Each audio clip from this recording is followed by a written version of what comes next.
What's up, everyone? Welcome to this day in Philly Sports History for March 28th, 2024. I'm your host, Jim Montgomery. Welcome to a Thursday, a rainy Thursday, which means no home opener for the Phillies, which pushes everything back a day. That's okay. We will do our opening day theme show tomorrow. Still going to have hot dogs tonight. Still going to have some summer love just because it's my favorite summertime beer, and we already had it planned for dinner, so not much we can do, but we'll get more into that in a minute. Let's start first with today's recap of yesterday's question of the day. And I asked you, how far do you think the Phillies are going to go? And the only thing that was unanimous is everybody thinks they're going to be a playoff team, which is good because if they're not, it's a colossal failure. But everybody else, you guys were split between whether they be one and done, like wild card, NLDS, champions, or at least get to the World Series. So it does seem like the majority, 2/3 of those out there think that the Phillies are going to go back to the World Series. I hope you're right, but we'll see once the season gets started. Unfortunately, a day later, which is why they build the extra day into the schedule. But man, such a letdown. But opening day on a Friday could be a lot of fun as well. But as always, thank you for participating in the question of the day. 267-495-8531 gets you through on the Back to the Future voice and text line. Be sure to check me out on social media, Twitter and TikTok at Jimbo_Mont, Instagram at PhillyJimbo.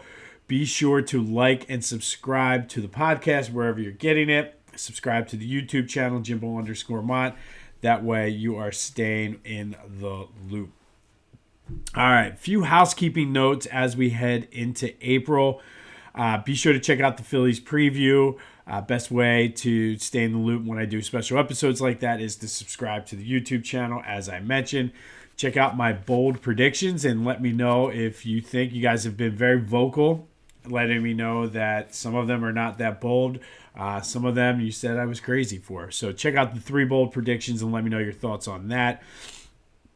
For April, I was still going to announce this today because this is when I was scheduled to announce this. But I did hear WIP is doing something different, which is kind of ironic because I didn't share this with anyone. But it is what it is. For April, starting April 3rd and running through April 22nd, I will give you my top 20 moments at Citizens Bank Park in honor of the 20th anniversary.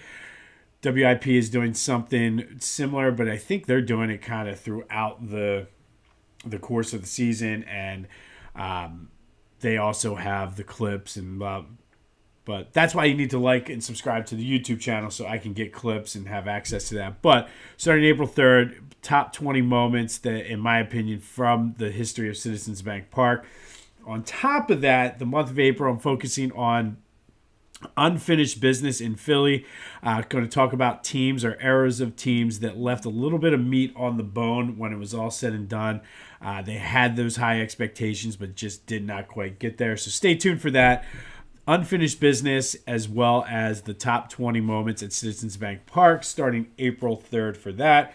Coming this summer, the Ultimate Philly Nickname Tournament is on its way. If you enjoyed the Lovable Loser Tournament, you're going to love the nickname. Right now, the selection committee is in the war room trying to figure out the brackets and who makes it, who doesn't. Because the truth of the matter is there's so many great nicknames on so many different levels, so many different sports, teams, players, buildings. So working on that, but stay tuned for that. We're going to have a little bit of fun with that this summer. And then stay tuned. Coming soon will be the announcement of the 2024 Philadelphia Sports Hall of Fame induction class for 2024.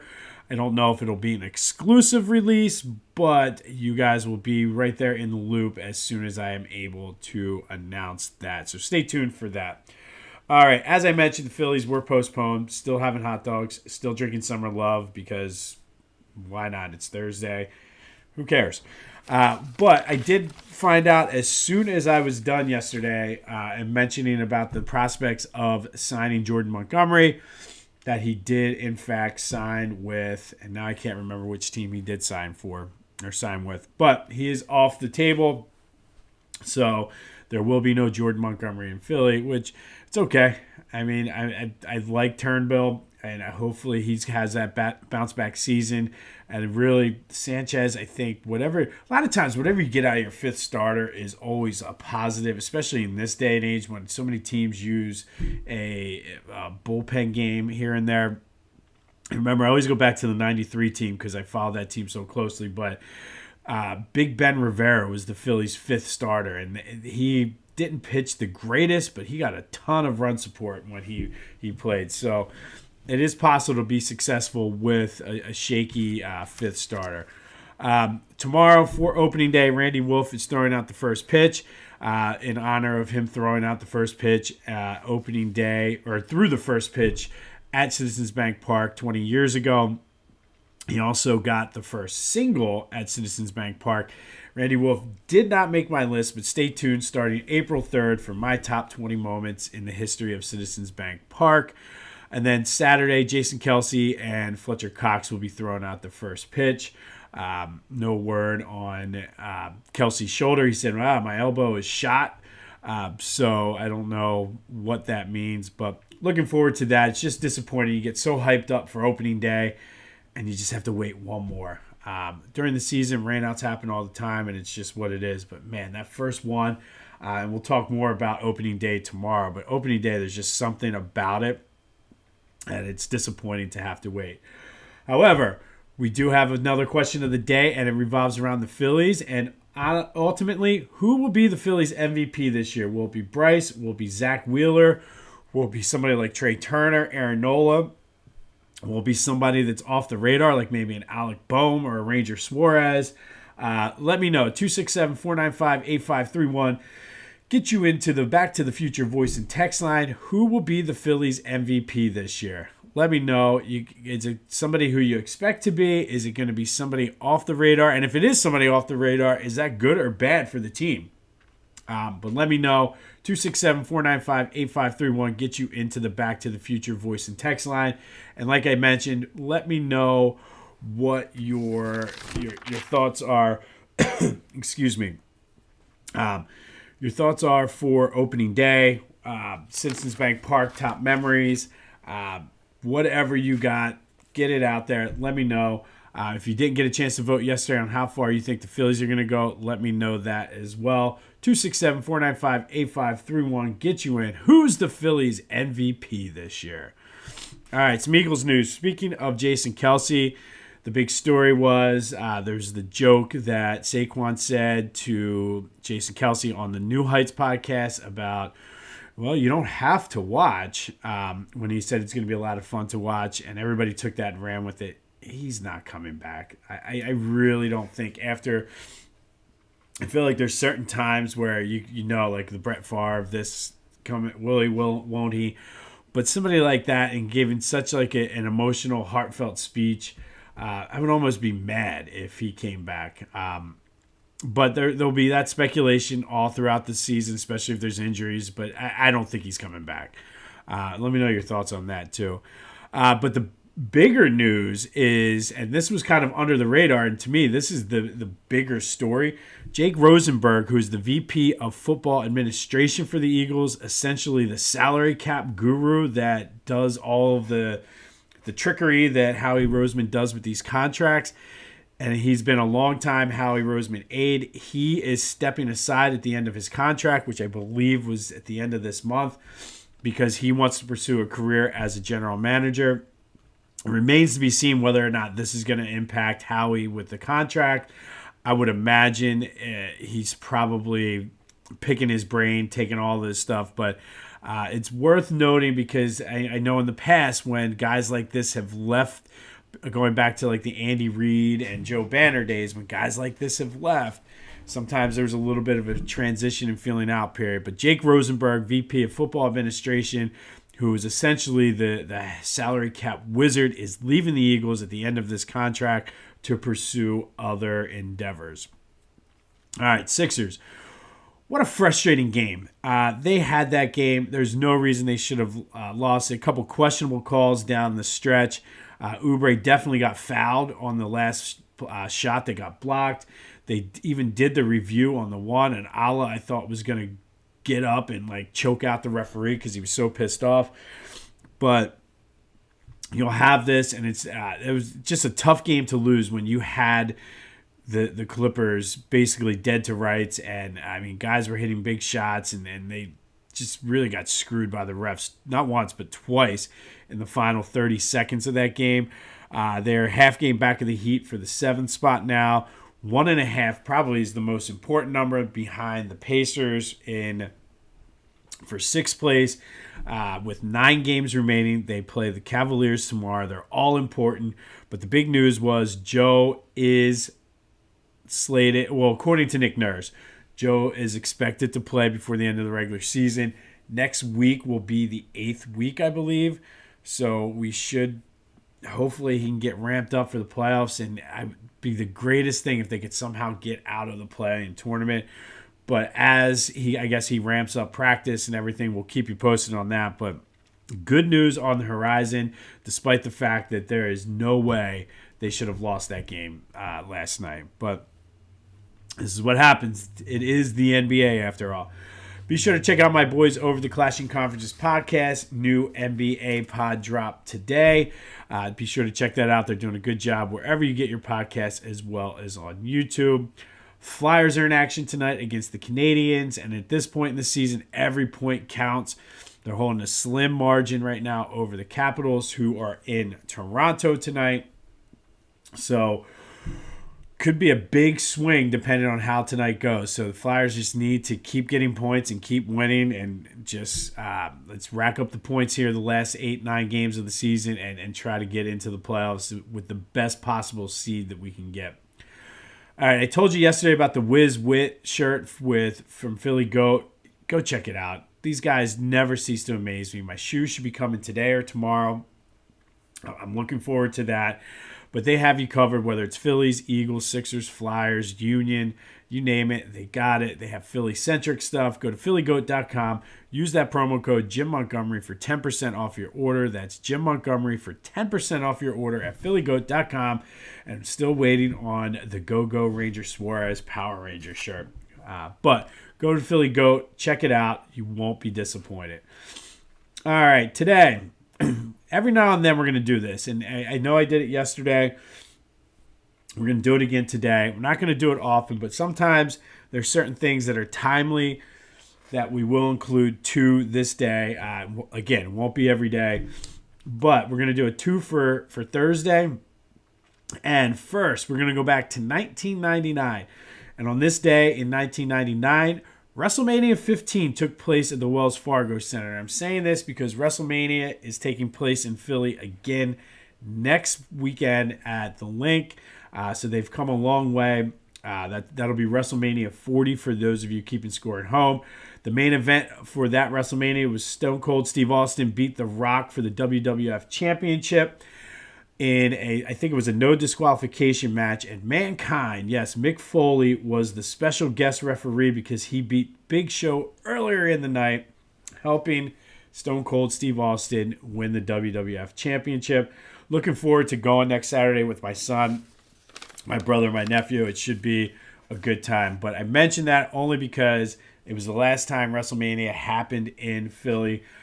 So WrestleMania 15 and now WrestleMania 40 is taking place on Saturday. It's shaping up to be a good card, too, if you're a wrestling fan.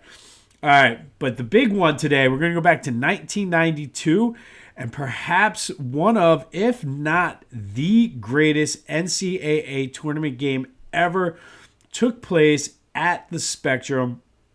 This game was so big and so awesome that it has a nickname. The Shot happened at the Spectrum on this day in 1992. Number 1, Duke took on number 6 in the AP poll, Kentucky, in the regional finals in the Eastern Regional. It was a 1 seed versus a 2 seed, and this game was everything it was billed to be. Everything was hyped up to be. Duke led by 5 at halftime. Christian Laetner probably should have been ejected in that game. He stomped on the chest of one of the Kentucky players, but Aminu Timberlake. But because it was Christian Laetner, they did not. Kentucky did tie the game at 93 with 33 seconds left. Bobby Hurley had a chance to win it in regulation, but his shot missed and it's sent to overtime. The overtime just continued how great this game was. The teams traded baskets, went back and forth. And then Laetner kind of took over late, scored 6 points late, and gave Duke a 102-101 win. Kentucky called a timeout with 7 seconds left. Sean Woods hit a one-hander in the lane with 2.1 seconds. And the reason I said his name was because this dude would have been the hero of that game had it not been for what this next sequence of events happened. Duke did not call a timeout, I don't think.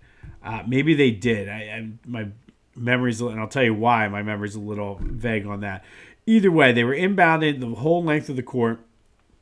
Grant Hill threw a long pass to Christian Laetner, and they had tried this play once before in the season against Wake Forest, and it failed miserably. He just couldn't catch Laetner couldn't catch the ball. But for whatever reason, Kentucky did not guard Grant Hill on the inbound pass. So he was able to just let it rip. Obviously, his dad played for the Cowboys, so he had a football background. Laetner caught the ball, dribbled to his right, turned back to his left, and hit a jumper from about the foul line for the win as the time went off. Hence the shot and ending Kentucky's hope of going to the Final Four. And a few things, and again, my memory on this, I did not watch this game, or I didn't watch the shot itself. And Mom, if you're listening, I still to this day do not understand this. My brother was at a birthday party, and it was right up the street, but I had to go. For whatever reason, my friend Rob and we were old enough to stay at home at that point, so I don't know why we had to go with her. But I remember piling into the Brown Tempo, finding the game on the AM station with the knob, like the radio dial. Like people say, oh, turn on your radio dial. Literally, this car had a radio dial, this brown Ford Tempo that I learned to drive on. But my brother, who was a Kentucky fan, did not come out of the party till after the game. Should have known that. So we're sitting there. I listened to this on the radio. So that's the first thing. So I don't remember if they called timeout or what. The other thing that stands out to me is you're if you know, you're going to hear this as soon as I say it. The old school Spectrum horn. And I just remember when the buzzer went off, if you don't look it up, the old school horn at the Spectrum just had a very unique and distinct sound. And then when I did get to watch the replay, Thomas Hill's face after the shot went in, he looked like, I don't know what he was looking at, but he was like, he was just like cry. He didn't know whether to be excited, whether to cry. I don't know what was coming out of his mouth, whether he was screaming, crying, but it was like a zombie almost. But those are the three things that stick out for me. But Duke ended up winning the championship that year, back-to-back, the first time since the 1973 UCLA Bruins. But it begs the question, why didn't Kentucky guard Grant Hill? Put a hand in his face. I guess they figured if we spread guys out, nobody's going to catch it. But, man, don't let anybody – I don't know. But on this day, back in 1992, the shot happened at the Spectrum, and Duke beat Kentucky. Final score was, what was it? 103-102, I believe. Yeah. 105-104. So, wait a minute. Either way, it doesn't matter. Christian Laetner hit the shot, and hence the whole I hate Christian Laetner 30 for 30 that they did. But it was Duke coming out of the East Regional over Kentucky after Christian Laetner hit the shot. Also on this day, back in 1999, WrestleMania 15, Stone Cold Steve Austin defeated The Rock for the WWF Championship. All right, finally today, we're going to look at our This Day in Philly Sports History Women's History Month Spotlight. And we're going to take a look at Vonnie Gros, who is an absolute legend in the world of field hockey and lacrosse. She was born in Palmyra, New Jersey, and graduated Palmyra High, where she played basketball, softball, field hockey. She was unbeaten they were unbeaten in field hockey her last year, or her senior year. From there, she went to Ursinus, where she played basketball, lacrosse, badminton, tennis, softball, and field hockey. I feel like at some point in time, badminton was a huge sport, and I wonder if badminton was like pickleball is now. But it seems like all of these men and women both played badminton in college. So I don't know if it's was the big game back in the day or whether it was like a club sport, but everybody played badminton, and I can get down with some badminton. She was All-American field hockey and lacrosse player. The scoreboard at Ursinus is named after her. She coached at Upper Darby after that. While she was coaching Upper Darby, she played for the U.S. national field hockey team from 1956 to 1971. She was a 5-time captain. She also was a 9-time member of the United States lacrosse team. When she was done there, she went to Westchester to be the head coach at Westchester for field hockey. She was a 2-time AIAW champion. After she left, the team she built won the next 2 championships as well. So all in all, Westchester won 4 national championships for field hockey. In her 13 years at Westchester, they had a total of 6 losses. The field hockey and lacrosse field at Westchester is still named after her today, the Vonnie Gros Field. USA field hockey coach who led the United States to the bronze medal in 1984. She was the head coach in 1980, but remember the United States boycotted those Olympics because they were in Moscow. She also coached at Princeton and Ursinus. She wrote a book, Inside Field Hockey for Women, and changed the way that women coached field hockey. Just really upped the intensity. She was a very intense coach. To the point some people did not like her for that, but wherever she went, she was successful and really took these programs to a national level. So she did something right, but that book really changed the way field hockey was coached.